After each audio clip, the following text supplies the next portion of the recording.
Bismillahirrahmanirrahim. Assalamualaikum warahmatullahi wabarakatuh. Alhamdulillahirabbil alamin. Wassallallahu ala sayyidina Muhammad wa ala alihi thayyibin at-tahirin wa ashabihi al-muntajabin al-akramin.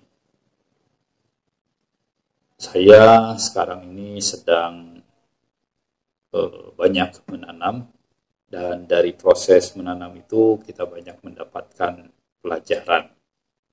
Satu pelajaran yang bisa kita bagikan atau yang bisa saya bagikan pada hari ini berkaitan dengan puasa, itu ternyata tumbuh-tumbuhan walaupun dia memerlukan air, tapi dia tidak memerlukan air setiap hari sebanyak-banyaknya. Justru ketika tanaman itu kita siram tiap hari, misalnya saya ada tanaman anggur, ada tanaman-tanaman yang lain. Nah, ketika saya siram tiap hari itu sangat banyak, maka bukannya bagus tanaman itu, bahkan tanaman itu kemudian busuk dan kemudian mati. Hal itu juga sebetulnya yang diisyaratkan oleh Rasulullah Shallallahu Alaihi Wasallam dalam sebuah sabdanya. Dengan permisalan yang hampir sama, Rasulullah mengatakan hal yang begitu. Rasulullah mengatakan, la tumitul qalbi, la tumitul qulub, bikasratit ta'ami wasyarab, fa innal qalba yamutu kazzar'i idza kasuru alaihi ma. Kata Rasulullah Shallallahu Alaihi Wasallam, jangan matikan hati kalian dengan banyak makan dan banyak minum. Karena sesungguhnya hati itu akan mati. Dan hati, kata Rasulullah, seperti tumbuhan.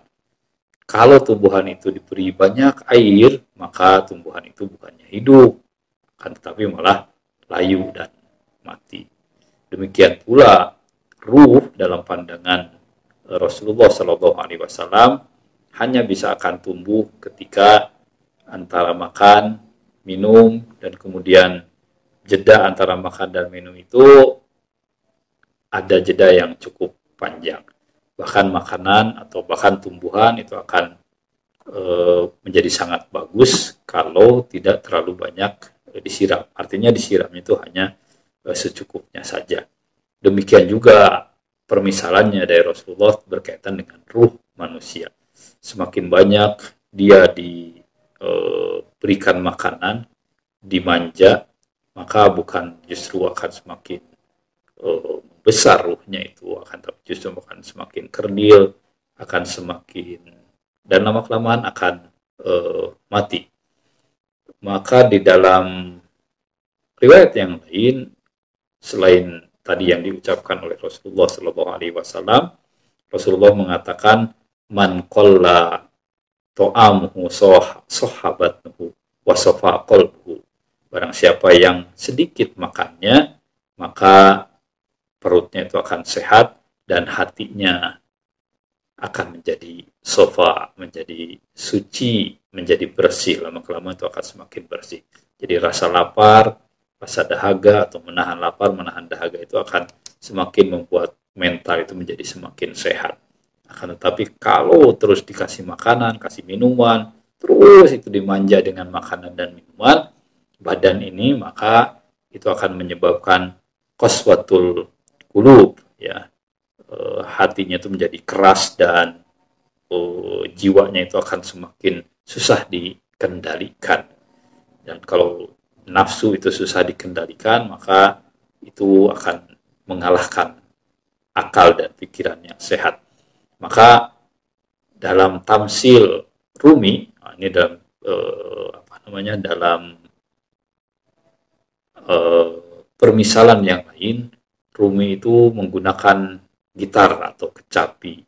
Gitar dan kecapi itu akan mengeluarkan suara yang merdu kalau di dalamnya itu kosong. Tapi kalau kita jejali misalnya di dalamnya itu, maka itu tidak akan mengeluarkan suara. Kata Rumi, ada rahasia tersimpan dalam perut yang kosong. Dalam hal puasa, dalam hal ini, kita ini cuma alat musik petik, tak lebih dan tak kurang. Jika kotak suaranya penuh, maka musik merdu pun itu akan hilang.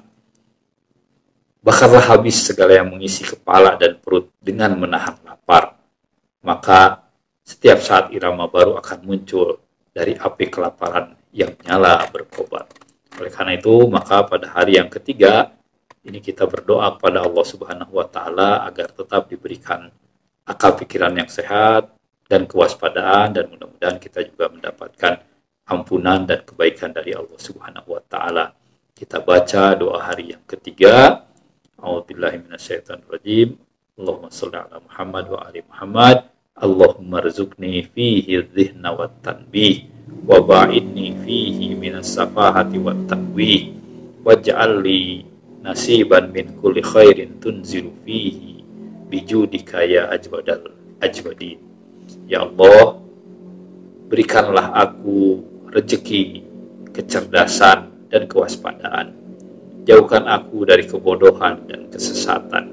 Anugerahkanlah kepadaku baik kebagian dari segala kebaikan yang Kau turunkan demi kemurahan-Mu, wahai Zat yang Maha Dermawan dari semua yang dermawan. Mudah-mudahan Allah Subhanahu wa Ta'ala mengijabah doa kita dengan keberkahan Ramadan ini. Wa ma taufiqi illa billah, alaihi tawakkaltu wa ilaihi unib. Wassalamualaikum warahmatullahi wabarakatuh.